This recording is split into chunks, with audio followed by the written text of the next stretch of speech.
오늘 주백선교회 큐티 본문은 창세기 42장 1절에서 25절까지의 말씀입니다.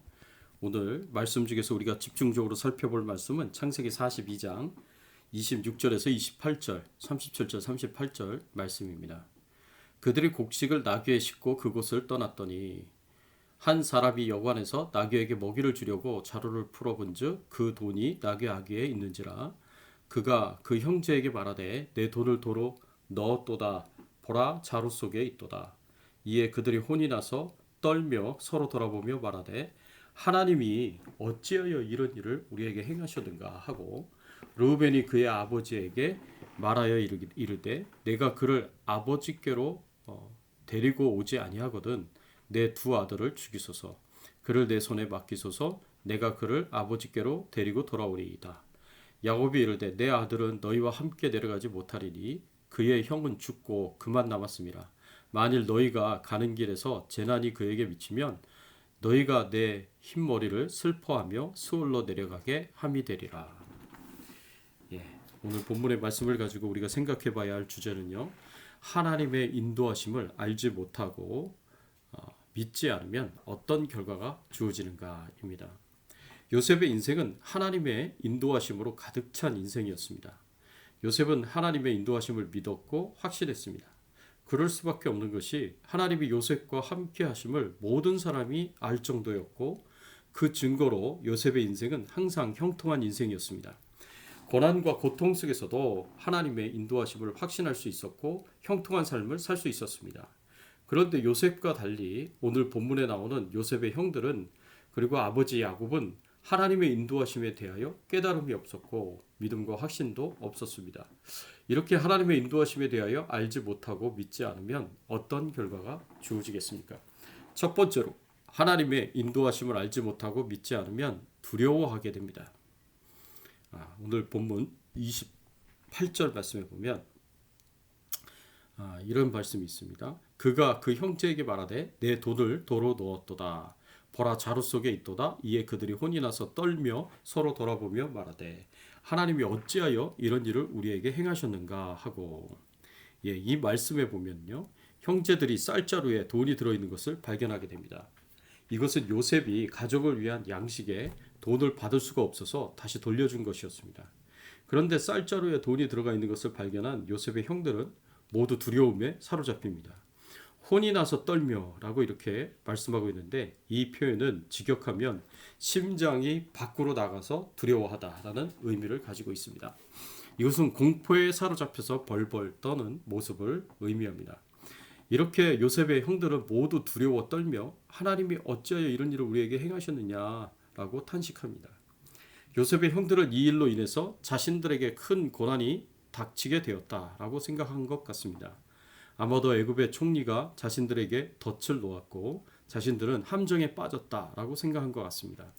애굽의 총리가 자신의 동생 요셉이라는 것을 모르고 이렇게 요셉과 만나게 된 것이 하나님의 인도하심이었다는 것도 모르고 이 모든 것이 야곱의 가족들을 애굽 땅으로 인도하여서 자신에 대한 하나님의 약속을 이루려 한다는 것도 모르는 상황에서 요셉의 형제들은 함정에 빠졌다고 생각하고 두려워하지 않을 수 없었을 것입니다.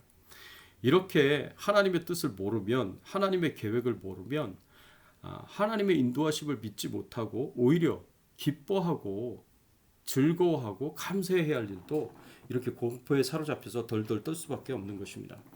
오늘날 우리도 하나님의 뜻을 깨닫지 못하고 하나님의 인도하심을 믿지 않는다면 요셉의 형제들처럼 두려움에 사로잡혀서 벌벌 떨 수밖에 없습니다. 오히려 기뻐해야 할 일인데 두려워하게 됩니다. 요셉의 형들과 같은 모습이 바로 오늘날 우리들의 모습이 될 수 있습니다. 형들이 애굽의 총리가 요셉이고 그들에게 양식을 거저 준 것인 것을 알지 못하고 두려워하였듯이 말입니다. 하나님께서 나를 인도하고 계시고 나를 돕고 계신다는 것을 알지 못하고 믿지 못하고 두려워할 수 있습니다. 오히려 기뻐해야 할 일인데 두려워하게 됩니다. 사랑하는 성도 여러분, 하나님께서 우리의 인생을 붙잡고 계시다는 것을 꼭 믿으시기 바랍니다. 하나님께서 우리의 인생을 인도하셔서 결국에는 축복된 길로 인도하십니다. 요셉에게 그렇게 하셨듯이 나에게도 그렇게 하신다는 것을 꼭 믿으시기 바랍니다. 두 번째로 우리가 생각해 볼 수 있는 교훈은요. 하나님의 인도하심을 알지 못하고 믿지 않으면 원망하게 된다는 것입니다. 28절 말씀해 보니까 후반절에 이렇게 표현되어 있습니다. 서로 돌아보며 말하되 하나님이 어찌하여 이런 일을 우리에게 행하셨는가 하고. 네. 요셉의 형들이 요셉에게 하나님께서 요셉을 통해서 자신들에게 은혜 베풀어 주심을 감사하지 못하고 하나님의 섭리에 대해 무죄함으로 도리어 하나님을 원망하였음을 볼 수 있습니다. 하나님이 어찌하여 우리에게 이런 일을 행하셨는고. 하나님께서 인도하셔서 형들이 요셉을 만나고 요셉이 가족들에게 공짜로 양식을 주고 결국에는 애굽의 야곱의 가족을 모두 기근 속에서 구원하실 것이다 라는 것을 알지 못하고 믿지 못하니까 하나님을 원망하고 불평하게 됩니다. 오히려 요셉을 만나서 양식을 얻고 돈을 돌려받은 것이 큰 함정에 빠져서 재앙을 당할 것이다 라고 생각하고 하나님을 원망하고 불평하게 됩니다. 하나님께서 어떻게 우리에게 이런 재앙을 허락하셨는지 알 수 없다고 원망하고 불평합니다. 이런 기근 속에서 양식을 거저 얻게 된 것을 하나님께 감사해야 했는데 그렇게 하지 못합니다. 이처럼 하나님께서 우리 인생을 붙잡고 계시고 지키시고 돌보시며 하나님의 뜻을 이루도록 인도하신다는 것을 알지 못하고 믿지 못하면 요셉의 형들처럼 하나님을 원망하고 불평할 수 있습니다. 오히려 감사하고 기뻐하면서 하나님을 찬양하고 영광을 돌려야 하는데 하나님께 원망과 불평을 할 수 있습니다. 또 세 번째로 우리가 생각해 볼 수 있는 결과는 하나님의 인도하심을 알지 못하고 믿지 못하면 염려하게 됩니다라는 것입니다. 세 번째로 우리가 받을 수 있는 교훈입니다. 요셉이 형들을 보낼 때 시므온을 볼모로 잡고 막내인 베냐민을 데려오라고 하였습니다. 그래야 정탐꾼이 아니라는 것을 믿어주겠다고 말했습니다. 이 말을 전 애들은 아버지 야곱은 펄펄 뛰면서 안 된다고 거절합니다. 르우벤이 37절 말씀에 보면 베냐민을 데려갔다가 얼굴을 보여주고 반드시 아버지께로 데려오겠다고 약속합니다. 만일 자신이 베냐민을 데려오지 못할 경우에 자신의 두 아들을 죽이라고까지 르우벤이 말합니다. 그럼에도 불구하고 야곱이 뭐라고 말합니까? 38절 말씀에 보니까 야곱이 이르되 내 아들은 너희와 함께 내려가지 못하리니 그의 형은 죽고 그만 남았습니다. 만일 너희가 가는 길에서 재난이 그에게 미치면 너희가 내 흰 머리를 슬퍼하며 스올로 내려가게 함이 되리라. 야곱은 요셉이 죽고 이제 그 동생인 베냐민만 남았다고 하면서 만일 베냐민에게 재앙이 임한다면 야곱 자신도 결국 죽게 될 것이다 라고 말하면서 절대 반대를 하였습니다. 이렇게 야곱이 반대를 하는 것도 이해할 수 있습니다.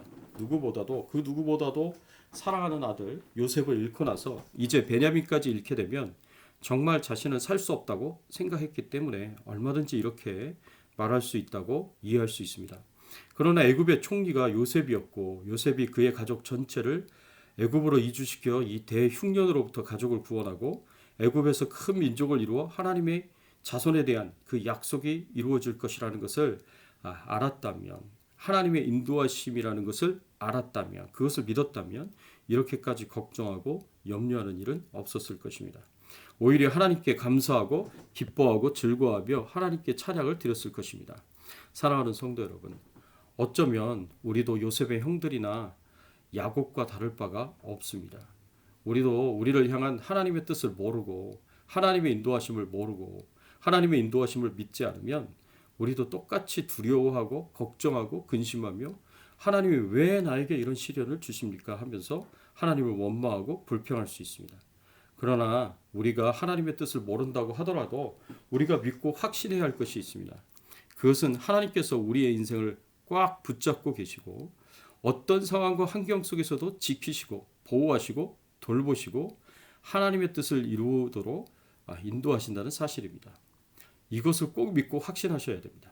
그래야 어떤 상황에서도 흔들리지 않고 두려움 없이 걱정과 염려 없이 하나님을 향한 원망과 불평 없이 하나님의 인도하심에 대하여 기대하고 그 결과가 얼마나 좋을지 소망하면서 기뻐할 수 있습니다. 이런 믿음을 가지고 오늘 하루도 승리하는 삶을 사시기를 예수님의 이름으로 축원합니다. 함께 기도하겠습니다. 하나님, 그렇습니다. 우리의 인생은 하나님 앞에 붙잡힌 바 된 인생이고, 우리의 인생은 하나님께서 하나님의 뜻을 이루시기 위하여 인도하는 인생이다라는 이 사실을 우리가 굳게 믿고 확신하게 하여 주시옵소서. 그래서 요셉처럼 애굽의 종으로 팔려가고 감옥에 들어가는 그와 같은 고난과 어려움이 우리의 삶에 온다고 하더라도 요셉처럼 흔들리지 않고 하나님의 인도하심을 굳게 믿고 확신하면서 우리가 믿음으로 순종하며 나아갈 때 요셉처럼 애굽의 총리가 되는 것 같은 커다란 하나님의 축복과 은혜를 우리가 누릴 수 있음을 하나님 우리가 알게 하시고 깨닫게 하여 주시옵소서.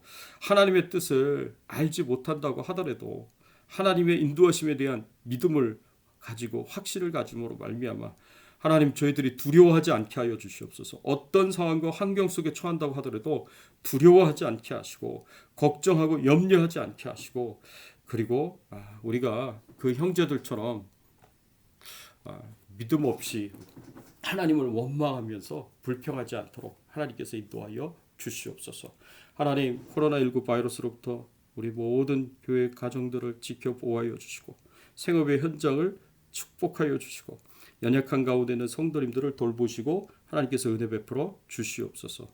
늘 함께해 주심을 믿고 감사드리며 우리의 왕 되시고 주인 되신 예수 그리스도의 이름으로 기도드리옵나이다. 아멘.